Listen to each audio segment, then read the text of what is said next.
The inspiration for this season was really Clifford Still. I have been a fan of his works. Like, I love the large expanses of color.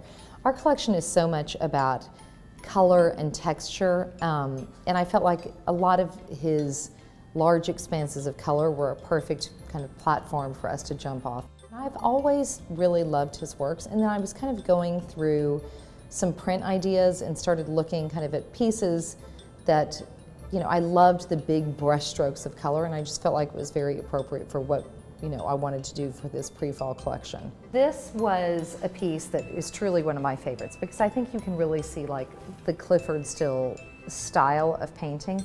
It's this whole dripped paint piece, but of course then it's done in sequins and thread and little seed beads. And I think that that's such a pretty way of showing, you know, an idea, but then doing it in a three-dimensional, very textural way. This print is a piece that I think is just really beautiful. Again, this kind of looks like the scraped paint series, but this was also kind of based on some Clifford Still ideas, but in a very new way. This is kind of based on this jagged edge of lace idea.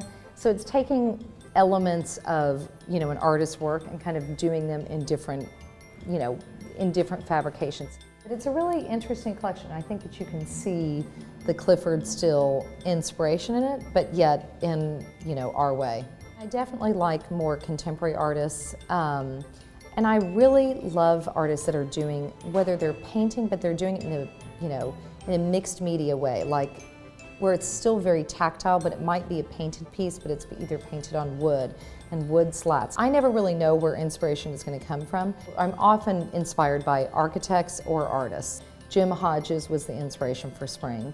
I long ago saw one of his napkin series where he'd done these ink drawings on napkins, and it's just a piece that has always stayed with me.